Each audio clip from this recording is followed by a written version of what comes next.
So today, what I have here is a model that a customer made, and I have printed this in ASA.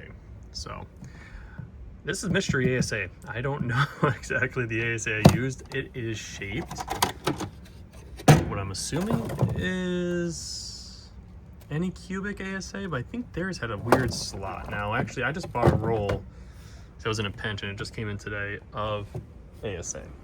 So this is Anycubic's version. Just want to really do a comparison quick, because I think that actually is an Anycubic version ASA, and it is not. So unless this is a maybe updated roll, it's actually really cool. So I did ask my buddy, and I guess my understanding is that they have updated their rolls. I guess they went through a few revisions, but now that I have more Anycubic lineup, I think this might be my more go-to now, just because right now Anycubic doesn't want to release you putting custom profiles down. You can slice your file, you can put whatever you want in, it will work. But unlike Bamboo, where you could go over to your AMS, or whatever they want to call it, the Ace 2 Pro, if you go in here and select your materials, you don't have any options. You only have their options, which is kind of, you know, I'm a little butthurt by that. But I would like to have my own custom profiles. So like this, right? Xyltech, ABS, they're special. You need to tune this. And then let's say, you know, Bamboo, right? Bamboo has their own little settings you need. And back to Xyltech again. Now, I tried Anycubic profiles. They work, but they need tuning. And without that, I can't really do much. I can't just go on, you know, online, find a print, send it, and be done with it, because I can't use my profile settings. So I would hopefully, you know, Anycubic, if you're listening, I know I emailed you, but if you could, you know, I'd appreciate if you guys would allow to unlock your system a little bit more so we can upload our own profiles. It would just help us. I know I could slice it, send the file, but like I said, any of us are on Maker Online and they're finding a file and they're like, cool, I want to go print whatever, right? You go send the print, you can only use the settings you have here. You can't use a preloaded filament setting like in Bamboo. Click on it and say if it's ABS, right? And you click on the next button, it would basically give you an option, or scroll down saying, hey, you want to use Tinmori ASA, or if you want to use Bamboo, you know, you want to put that profile and then click on saying use filament profile presets. You can't do that. So it kind of stinks. You're kind of locked in their ecosystem right now to some degree. So anyways, going back, I picked up a Physic, assuming that's how you say it, but anyways, carbon fiber sheet, and this is actually originally meant for a this actually meant for a Prusa XL. Caught me for a minute. So laid on some glue and just sent it. Now this is my first time looking at it. I just know that the slicer told me everything has succeeded, which is great. And it held. Actually, all things considered, that held really well.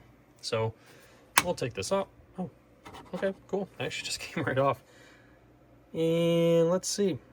So I need to heat this up, clean it off. But honestly, it looks like 90% it got it. You can see the areas right here. It didn't quite grab, so I guess there's a little bit more tuning to be done, but for the most part, I mean, this is just aesthetics. This isn't really meant for this print. The customer just wanted, they're going to mount it this way and it's going to get covered. So truly this whole look is useless, but I just wanted to show that, you know, you can use other build plates. What else do I have? Nope, not that. I did pick up a Voron 351. I got to look for it, but I'm pretty much designing so you can put notches into it. And the Voron 350 fits, but you are, as you can see, this overhangs. This is a Prusa XL. The Voron 350 actually comes in, I believe, I think someone said 1 centimeter, which I think is wrong. I think it's actually like 2 or 3 millimeters on both sides coming in. But other than that, this fills the build plate. You can utilize this. So if you guys want to, Prusa XL build plates, Voron 350 build plates, you're good to go. But yeah, just wanted to show off. I'm actually, all things considered, beyond that. And that's just because of the build plate, but that's not bad. This was on 0.2 layer height, 4 walls, 15% infill, and what I did was adapted, actually, I'm sorry, 25% infill with adaptive cubic. So this is actually structural. This is meant for outside. This is going to half functional, half aesthetics, to a build up that he has, because there's a lot of heat that gets generated. He says about over 100 Fahrenheit, maybe 120. And there's a lot of heat that gets generated here from some light that he has. So this is supposed to be covering for a rail, taking the heat, outdoors, UV resistant, because ASA is that.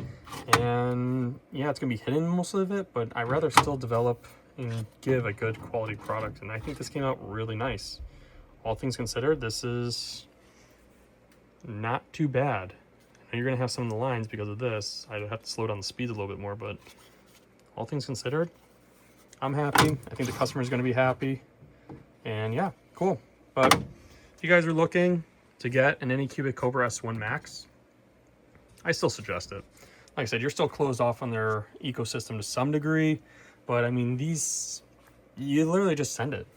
Make your file, send it. They have Maker Online app. You could go online. What's really cool, and this is what really caught me, you can find an STL. You could do anything you want. Grab the STL like Creality app does, send it, you could cloud slice it, send it, and actually use your app to print from any of your printers that you want. So, which is cool. You know, that's the thing you don't get from Bamboo. You can't just take an STL and slice it on the app and cloud send it. With this, you can. So, I think that's a really cool advantage. But yeah, other than that, check it out. I think it's really cool. And for the price too, this is a lot cheaper than even an H2S, and it's bigger. Heated chamber, dual fans, which, whew, tell you right now, this has been impressive. This has been cooling my prints really well, evenly, which has been phenomenal. And yeah, so tell me what you guys think. Do you guys have one? I mean, do you even have an Anycubic Kobra S1? Even another Anycubic printer? Let me know how you've been liking it. You've been liking their whole system, how long you've been with them. So far, I've had an S1 original. Wasn't a great fan, and I had multiple issues, sent it back, and I'm giving them another try because I had to replace my Creality K2 Plus, which could not keep up and kept having failures. So this is my next ultimate 350 cube printer, and I've been very happy with it so far. Not a lot of hours. I think I have a few hundred hours so far, maybe 400. Same thing. These both are doing a lot of functional prints back to back. I do a lot of ASA and ABS. That's why I wanted this. Heated chamber, everything. It's been phenomenal. High end, I believe you get up to 320 with it. I might be wrong. It could go a little bit more, but this does everything. All in one box out of, and actually I think this is even lighter than the H2. When I lifted up, my back wasn't killing me as much, but yeah. Guys, check it out. It's great. Do a lot with this. You can also even Ace 2 Pro, I believe even the Ace 1 Pro had the same thing. You could click on this and you could dry your filament. You could pre-dry, dry wall printing. You can wait. You have the filament backup option right here. There's a lot of cool stuff you got going on over here.